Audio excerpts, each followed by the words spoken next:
Ukraine और Syria संघर्ष के बीच रूसी राष्ट्रपति ने एक साथ कई खतरनाक मिसाइलों की टेस्टिंग करके दुनिया को चौंका डाला है। रूस ने अपनी नई पीढ़ी की हाइपरसोनिक मिसाइल का कामयाब टेस्ट करने का दावा किया है। रूसी एरोस्पेस फोर्स ने पहले तो हाइपरसोनिक मिसाइल जिरकॉन की टेस्टिंग की, फिर supersonic anti cruise missile onyx का टेस्ट किया। इसके बाद कैलिबर क्रूज मिसाइलों को लॉन्च किया। रूसी सेना ने सबसे शक्तिशाली हाइपरसोनिक मिसाइल जिरकॉन का इस्तेमाल करके इरादे साफ कर दिए हैं। दावा है कि इस रूसी मिसाइल को किसी भी एयर डिफेंस सिस्टम से रोका नहीं जा सकता है। खास बात यह है कि रूस ने यह ड्रिल ऐसे समय की है जब सीरिया में उनके समर्थन की असद सरकार पर खतरा मंडरा रहा है। दावा है कि तुर्की के इशारे पर एचटीएस विद्रोहियों ने सीरिया में बड़ा हमला किया है। वहां के दूसरे बड़े शहर अलेप्पो पर कब्जा तक जमा लिया है। दरअसल भूमध्य सागर पर रूस ने यह वॉर ड्रिल की है, जहां नौसेना ने अपनी शक्ति प्रदर्शन कर पश्चिमी देशों को एक बड़ा संदेश देने का काम किया है। रूसी रक्षा मंत्रालय ने इससे जुड़ा एक वीडियो भी शेयर किया है। रूसी नेवी ने एक साथ 3 वारशिप में हाइपरसोनिक मिसाइलों का टेस्ट किया। इस दौरान इन मिसाइलों का टारगेट भी बेहद सटीक रहा। रूस की जिरकॉन हाइपरसोनिक मिसाइल की अब तक सिर्फ झलक देखी गई थी।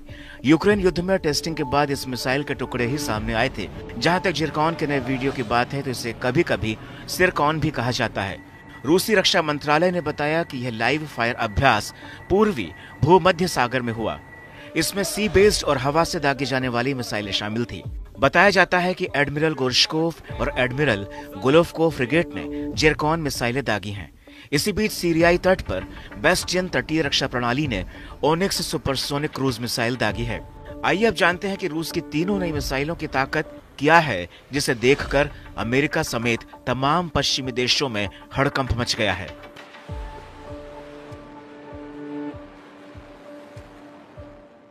जिरकॉन हाइपरसोनिक क्रूज मिसाइल 1 घंटे में 11,000 किलोमीटर की स्पीड से चलती है।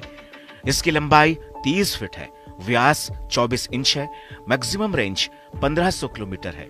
इसमें 200 किलोटन का परमाणु हथियार लगाया जा सकता है। इसमें स्क्रैमजेट इंजन लगा है। यह अधिकतम 28 किलोमीटर की ऊंचाई तक जा सकती है। इसे पनडुब्बी या जमीन पर लगे लॉन्चर से दागा जा सकता है। यह अमेरिका के टॉमहॉक मिसाइल से 2 गुनी वजनी और 11 गुना ज्यादा तेज है। वहीं onyx supersonic antiship cruise missile की बात करें तो इसके 2 वेरिएंट मौजूद हैं। पहला जंगी जहाज से और दूसरा जमीन से छोड़ा जा सकता है। यह मिसाइल जमीनी टारगेट के साथ साथ हवाई टारगेट्स को भी नुकसान पहुंचा सकती है। इस मिसाइल का वजन 3000 किलोग्राम होता है। इसकी लंबाई करीब 29.2 फीट होती है। इससे किसी भी इमारत, टैंक, बख्तरबंद वाहन पर हमला किया जा सकता है। इसके 7 वर्जन मौजूद हैं, जिसमें से एक वर्जन ब्रह्मोस का है। इसके 7 वर्जन की रेंज 120 से 600 किलोमीटर तक है। तो वहीं कैलिबर क्रूज मिसाइल साल 1994 से रूसी सेना में तैनात है। इसके अलग अलग वेरिएंट्स हैं। इसका वजन 1300 से 1780 किलोग्राम है, जबकि सबसे भारी वजन 2300 किलोग्राम की वो मिसाइल है। कैलिबर क्रूज मिसाइल के कुल मिलाकर 7 वेरिएंट्स हैं। सबसे भारी 2300 किलोग्राम की मिसाइल है। कैलिबर क्रूज मिसाइल के कुल मिलाकर 7 वेरिएंट्स हैं। हर वेरिएंट्स में 400 से 500 किलोग्राम वजन के हथियारों को ले जाया जा सकता है। कैलिबर मिसाइल की स्पीड 2.9 मैक यानी 3580 किलोमीटर प्रति घंटा है। बहरहाल इसमें कोई शक नहीं कि अमेरिका और नाटो देशों की इस रूसी ड्रिल पर बारीकी से नजर रही है, क्योंकि अब उनके सामने जिरकॉन आ चुकी है।